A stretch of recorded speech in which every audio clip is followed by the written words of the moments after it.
महाराज दुनिया के लोग नहीं समझते कि शंकर पर जल चढ़ाने का क्या लाभ है।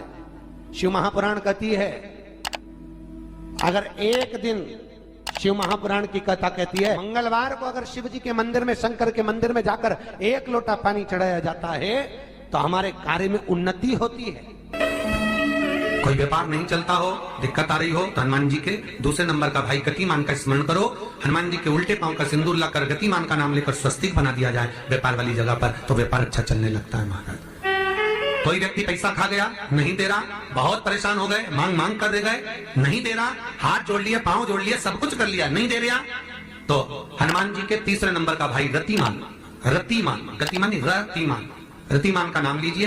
पीपल के पत्ते पर लाल सिंदूर से जो व्यक्ति पैसा लेकर गया उसका नाम लेकर बहते हुए पानी में अपनी कामना कर रतिमान का नाम लेकर छोड़ दीजिए। 15 दिन में रतिमान ऐसी उतावली मचाता है कि उसको हाथ जोड़कर वो खुद फोन लगाकर बोलता है, भैया तेरा मैं पैसा लौटा दूंगा।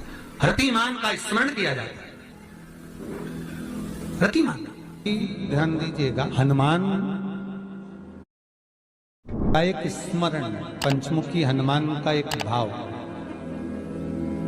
महाराज जैसे बहुत ज्यादा तकलीफ अगर व्यक्ति को हो गई है, बहुत कष्टमय जीवन चल रहा है, हार गए हर जगह से और तकलीफमय जीवन चल रहा है, तो पंचमुखी हनुमान का एक शिव महापुराण का और स्कंद पुराण का एक बड़ा सुंदर मंत्र है। उस मंत्र को आप सब एक बार हमारे साथ में बोलें। ओम नमो हनुमते रुद्र अवताराय सर्व शत्रु संहारणाय सर्व रोग हराय सर्व वशीकरणाय रामदूताय स्वाहा। बस इस मंत्र को हाथ में काली तिल लेकर, एक जौ लेकर और गूगल लेकर, थोड़ा सा उसमें गाय का घी डालकर, कंडे को या अग्नि को जलाकर इस मंत्र का 11 बार 21 बार जाप कर कर अपनी कामना कर कर छोड़ दीजिए। कैसा भी रोग हो, बीमारी हो, कष्ट हो, दुख हो, तकलीफ हो, 21 दिन के अंदर वो आनंद आना प्रारंभ कर देता है। इस मंत्र, स्कंद पुराण का, शिव महापुराण का ये मंत्र मूल पंचमुखी हनुमान सुख दे। और एक और चीज याद रखिए हमारा, यदि कोई काम के लिए जा रहे हो, कोई व्यापार के लिए जा रहे हो या नौकरी करने के लिए जा रहे हो और लगी नहीं रही, बहुत तकलीफ पा रहे हो, सर्विस ही नहीं लग रही, बहुत कष्टमय हो गया, तो निवेदन करूंगा 5 पीपल के पत्ते पर बेसन के 5 लड्डू घर में बने हुए, गाय के घी के 5 लड्डू रख लो।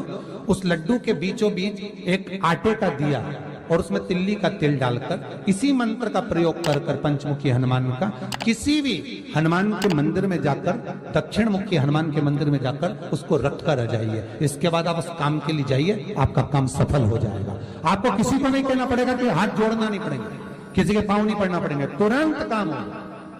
बस इस मंत्र का स्मरण कर कर पंचमुखी हनुमान का भूतेश्वर जो मंत्र है वो सुख देने वाला। पूरे घर में वास्तु के हिसाब से केवल एक दीवार ऐसी होती है जहां पर हनुमान जी का चित्र लगाया जाए।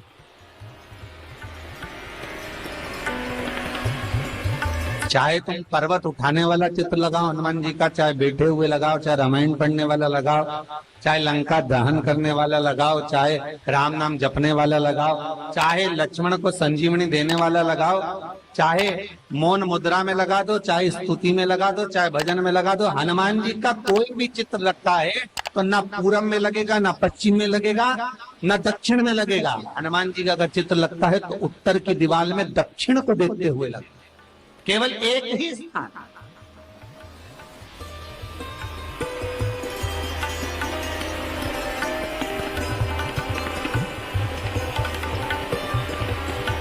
जैसे पूर्वजों के चित्र को, पितरों के चित्र को, गए हुए हमारे जीवों के चित्र को दक्षिण में विराजमान किया जाता है, उसी तरह हनुमान को उत्तर में विराजमान कर कर दृष्टि दक्षिण में कर दी।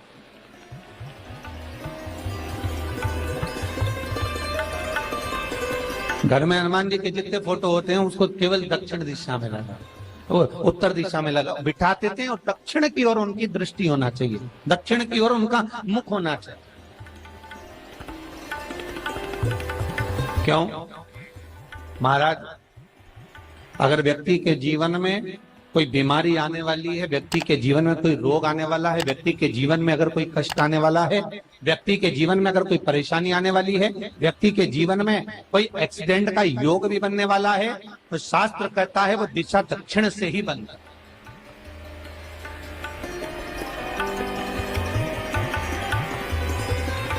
ये दक्षिण जो दिशा है ये यम की दिशा।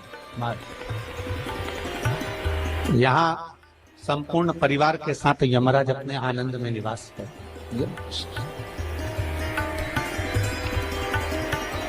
और जब हमारे घर में, हम ये नहीं करें कि आप हनुमान जी का फोटो लगाओ, हम ये भी नहीं करें, आपके घर में हो और आपने अगर विराजमान कर रखा है किसी दिशा में, तो हमारा तो निवेदन रहेगा, अभी तक आपने अगर जैसा रखा, पर एक बार दिशा बदल कर देखना कि रोग, बीमारी, कष्ट, दुख, तकलीफ में आपको लाभ मिला कि ना। हनुमान जी ने केवल दक्षिण दिशा की ओर अगर मुख कर हमने विराजमान कर दिया, फोटो ही विराजित किया। हम ये नहीं कहेंगे आपसे कि आप बाजार से फोटो खरीद के लाओ फिर लगाओ, नहीं, आपके घर में हो तो आप लगा दें, आपके घर में हो तो विराजमान।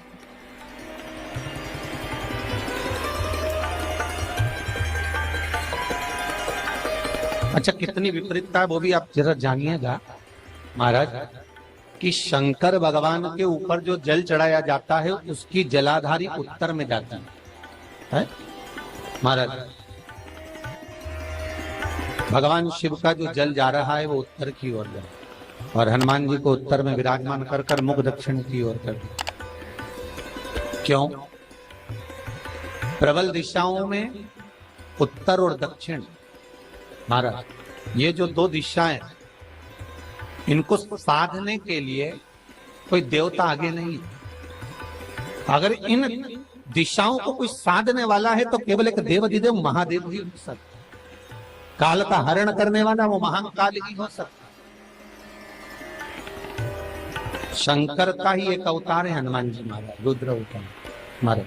हनुमान जी से कहा तुम दक्षिण की ओर दिशा पर संभालिए, शिव जी कहते हैं मेरा जल जब उत्तर की ओर जाएगा तो इस दिशा को मैं संभालू, चिंता ना करिए। जो स्मरण करने वाला होता है, भजन करने वाला होता है, कीर्तन करने वाला होता है, नाम जाप करने वाला होता है, उसका भी शास्त्र विधान कहता है, उसका भी व्याख्यान वर्णन करता है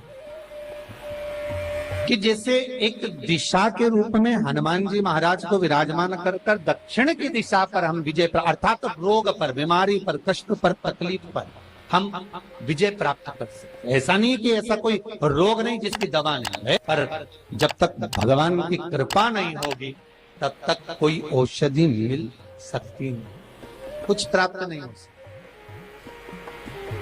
जब भगवान करुणा करते हैं तो आप रूप कुछ ना कुछ सुख की अनुभूति हो जाती है, अपने आप सुख का भान हो जाता है। तो जैसे दक्षिण का जो स्वामी तत्व है, दक्षिण पर जो दृष्टि देने वाला श्री हनुमान जी महाराज है, इसलिए हनुमान जी को उत्तर की दीवार पर विराजमान कर उनका मुख दक्षिण की ओर रखा जाता है। वास्तु शास्त्र के हिसाब से, वास्तु नियमों के हिसाब से सारे फोटो कहीं पर भी लगा सकते हो, पर हनुमान जी का अगर फोटो तुम्हारे घर में है, हनुमान जी अगर तुम्हारे घर में विराजमान है, हनुमान जी का चित्र तुम्हारे घर में विराजमान है, तो उसका मुख दक्षिण का होगा, तो रोग, बीमारी, तकलीफ, कष्ट ये सब दूर हटते। कई लोग प्रश्न करते हैं, गुरुजी आप कहते हो कि हनुमान जी महाराज शंकर भगवान का एक अंश स्वरूप है, एक अंश स्वरूप। पूरी शिव महापुराण की कथा को उठाकर देखिए, स्कंद पुराण को, मत्स्य पुराण को, कूर्म पुराण को उठाकर देखिए। एक बाणासुर का चरित्र और एक श्री हनुमान जी महाराज का चरित्र बहुत सुंदर। शिव का एक अंश माता अंजना के तप साधना से शिव की प्रागट्यता और शंकर भगवान की प्रागट्यता से शंकर का स्वरूप प्रकट हो। इसीलिए तो कहते हैं शंकर सुमन केसरी स्वरूप है हनुमान जी।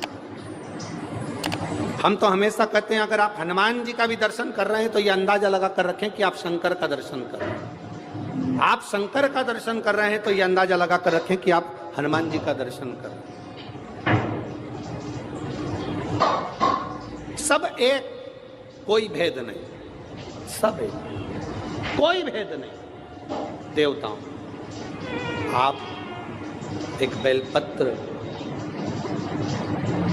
जैसे आप एक बेलपत्र कि ये दो जो पत्तियां होती हैं, जरा ध्यान देंगे, ये दो जो पत्ती नीचे की रहती है बेलपत्र, आगे का भाग एक बेलपत्र और नीचे की जो ये दो पत्तियां होती हैं, इन दो पत्तियों के ऊपर एक एक शमी पत्र, ये दो जो पत्तियां हैं इन पत्तियों के ऊपर एक एक शमी पत्र और लाल चंदन ये रखकर कितना भी रोगीला व्यक्ति हो, रोग से ग्रसित व्यक्ति हो, जिंदगी में कितना ही दुख पड़ रहा हो, बेलपत्र की ये दोनों पत्ती जिसके ऊपर शमी पत्र रखकर, लाल चंदन रखकर श्री हनुमान जी महाराज और हनुमान जी महाराज के तीसरे नंबर के भाई श्री गतिमान जी, हनुमान जी कितने भाई हैं? 6। उसमें हनुमान, रतिमान, प्रतिमान, मतिमान, गतिमान, तो जो नीचे के क्रम में आते हैं श्री गतिमान जी, उन गतिमान जी और हनुमान जी का नाम लेकर जो शिवलिंग के ऊपर समर्पित कर देता है, रोग का निवारण होता ही, रोग मुक्ति होती है। मंगल का प्रदोष निकाल कर रख लो कि मंगल का प्रदोष इस दिन पड़ रहा है, मंगल की त्रयोदशी तिथि पड़ रही है, प्रदोष व्रत मंगलवार का पड़ रहा है। और जिन लड़का लड़की को मंगल होते हैं, जिन कन्या और वर को मंगल होते हैं, केवल शंकर भगवान के मंदिर में जाकर चौमुखी दिया, 4 बत्ती का दिया आटे का, उसमें घी डालकर लड़की शंकर भगवान के मंदिर में मात्र 7 बार शंकर पे से उतार कर 3 बार स्वतः उतार कर शिव के मंदिर में रख देती है, उसका मंगल आड़े आता ही नहीं है, मंगल नहीं आता संग। मंगल प्रदोष व्रत का इतना महत्व है महाराज।